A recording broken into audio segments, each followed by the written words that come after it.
독일이 폴란드의 항구 도시 단치히를 공격함으로써 시작된 2차 세계대전은 히틀러를 중심으로 이제 서부 전선의 공격으로 넘어가게 됩니다. 폴란드 침공 때 이미 폴란드와 동맹이었던 영국과 프랑스가 독일의 선전포고를 했고 1차 세계대전에서 독일에게 패배를 안겨준 프랑스에 보복하기 위해 히틀러는 먼저 프랑스 침공 계획을 지시합니다. 당시 프랑스는 4년 동안 치른 1차 세계대전에서 참혹한 인명피해를 경험하고 방어에 의존하는 전략을 세우는데 거대한 장벽과 벙커 시설들로 국경을 완전히 차단하고자 방어 요새인 마지노선을 건설합니다. 이 방어선을 주장한 프랑스 육군 장군 앙드레 마지노의 이름을 딴 것이죠. 750km에 달하는 길이와 공사 기간만 10년이 걸렸으며 그 비용은 어마어마하였습니다. 독일과의 국경지대에 설치한 마지노선을 중심으로 프랑스는 언제 올지 모르는 독일의 공습을 대비하고 있었고 폴란드를 점령하고 온 독일은 재무장을 하느라 프랑스 침공을 주저하게 됩니다. 이러한 양국의 상황 때문에 독일과 프랑스는 선전포고를 한 채 약 7개월 동안 교전 상태만 유지하게 됩니다. 시간이 흘러 침공을 단행하게 된 독일은 철통 같은 마지노 요새가 지키고 있었기 때문에 정면 침공은 자살 행위나 다름없었습니다. 프랑스로 갈 길은 북부밖에 없었는데 독일 내에서는 프랑스 침공에 대한 많은 의견이 분분했습니다. 가장 유력했던 것은 육군 참모총장 프란츠 할더가 고심을 거듭한 끝에 내놓은 황색 작전이었습니다. 이것은 마지노선을 피해 네덜란드와 벨기에 북부 쪽에 주력을 배치하여 빠르게 치고 나가는 것인데 사실 이 경로 또한 연합군이 예상을 하고 그곳에 주력을 철저히 배치하고 있었습니다. 때문에 당시 독일의 명장 만슈타인은 적군이 예상하는 지점으로 아군을 몰아넣는 작전이라며 강하게 비난하고 황색 작전을 대신할 새로운 작전을 제시합니다. 그것은 바로 낫질 작전이었습니다. 적들의 예상을 뒤집어 적의 배후를 치는 것이 핵심인데 그 포인트는 아르덴 지역의 산림지대에 있었습니다. 벨기에 아래에 위치한 아르덴 산림지대는 나무들이 울창해 기갑부대가 통과하기가 거의 불가능한 수준이었습니다.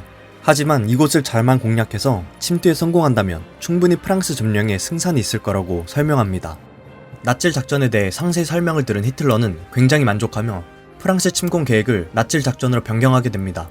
그렇게 갑작스런 총통의 지시를 받은 참모본부는 결국 만슈타인의 계획을 보완하여 실전에 적용되게끔 재수립합니다. 물론 프랑스가 독일이 이곳으로 침투할 생각을 완전히 안 한 건 아니었습니다. 사실 프랑스군 2군 사령관이었던 프레틀라 장군은 워게임을 실시했습니다. 독일이 아르덴을 통과하는 것이 실질적으로 가능한지를 확인하는 목적으로 시뮬레이션을 해본 것이죠. 그 결과 독일군이 메즈강에 60시간 안에 도착하여 충분히 빠르게 침투할 수 있다는 결론을 내리게 됩니다. 그리고 1년 후 다시 워게임을 해봤음에도 똑같은 결과가 나왔습니다. 즉 독일의 아르덴 숲 침공은 충분히 가능했고 프랑스군도 어느 정도 예상은 했던 것입니다.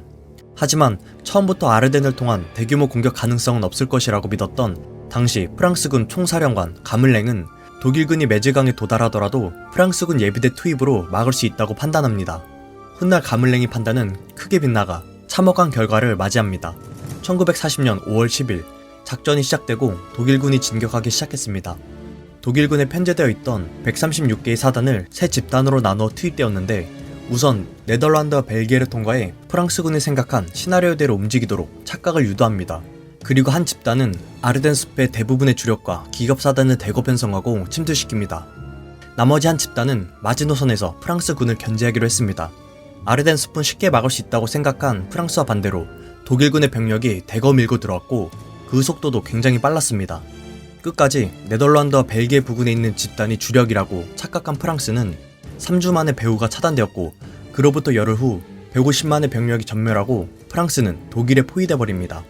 전세가 독일의 승기로 기울자 영국군 원정 사령관은 본국으로 철수를 결심하게 되고 40만 병력을 덩케르크 해변으로 집결시킵니다.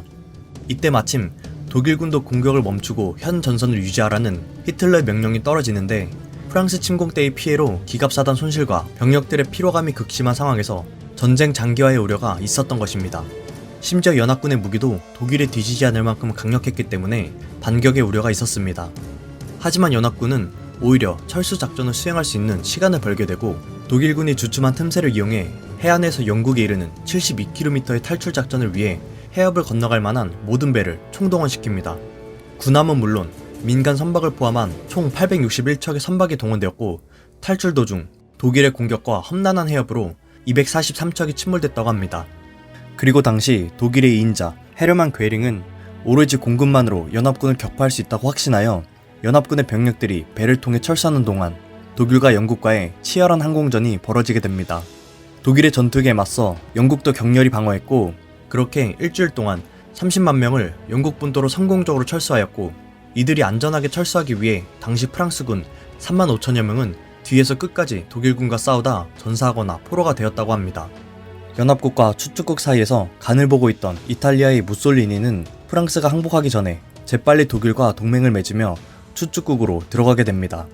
그리고 프랑스의 남부 지역을 공격하며 무솔리니의 야욕을 드러냅니다. 이때 이탈리아 병력이 급하게 투입되느라 장비도 제대로 챙기지 못해 알프스에서 동상자가 대거 발생하기도 했습니다. 한편 프랑스 주력이 무너지고 있는 사이 독일군은 프랑스의 완전 점령을 목표로 하는 적색 작전에 돌입하게 됩니다. 그들은 남은 병력으로 마지노 요새를 협공하기 시작했고 6월 14일에는 무방비 도시인 파리를 점령하는 데 성공하죠. 그렇게 프랑스가 항복 문서에 서명하면서 전 세계를 경악시켰으며 프랑스의 북부는 독일군 점령지로 내어주고 남부는 친독일 정권인 비시 정부를 수립해 독일 나치에 협력하게 되죠. 독일의 꼭두각시로 칭하는 이 괴뢰 국가는 파리 남쪽에 있는 비시라는 도시를 임시 수도로 정하였고 프랑스의 부총리인 필리프 페탱을 이 남프랑스의 수반으로 임명됩니다. 페탱은 제1차 세계대전 때 베르댕 전투에서 독일군을 격파하고 프랑스를 구해낸 영웅입니다. 그리고 그의 동료이자 오랜 친구인 드골 장군은 정부를 알제리로 옮겨서라도 끝까지 싸워야 한다고 말했으나 페탱은 패전의 현실을 인정하고 현재 상황에서 최선을 찾아야 한다며 나치에 협력하는 부역을 범합니다. 프랑스의 영웅에서 민족 반역자가 되어버린 것이죠. 페탱은 히틀러와 휴전협정에 나섰고 5분의 2의 프랑스를 2년여 동안 통치하게 됩니다. 훗날 세계대전이 끝난 후 페탱은 반역죄가 인정돼 사형을 선고받게 되지만 이 당시 사형 선고에 찬성 14표, 반대 13표가 나올 정도로 페탱에 대한 평가는 현재도 양측 의견이 분분합니다. 한편 히틀러의 프랑스 침공은 매우 성공적이었습니다. 이 정도로 프랑스를 쉽게 압도하기란 쉽지 않았으며 이 당시 히틀러와 나치당의 인기는 하늘을 찌르게 됩니다. 반대로 독일군이 아르덴스프로는 절대 오지 않을 것이라 주장하여 연합군과 프랑스의 패망을 초래한 가물랭 장군은 독일군에 잡혀 수용소에 투옥되고 훗날 역사상 가장 무능한 지휘관이라는 오명에 따라다니게 됩니다. 프랑스를 쉽게 손에 넣은 히틀러는 이제 대부분의 유럽을 점령하였으며 영국이 항복하지 않고 꿋꿋이 버티자 영국 본토를 침공하기 위한 계획을 세웁니다. 영국에게 천만다행이었던 것은 독일 또한 프랑스와 전투를 벌인 직후였기 때문에 당장 침공할 여건이 아니었다는 것입니다. 그리고 이 당시 영국의 해군력은 전 세계에서 가장 강력했으며 그 숙련도 또한 뛰어났습니다. 정비의 시간을 가진 독일 또한 이를 알고 있었기 때문에 자신이 유리하다고 생각하는 공중전을 선택하고 최강의 전투기를 대거 모아 영국과의 항공전이 펼쳐집니다.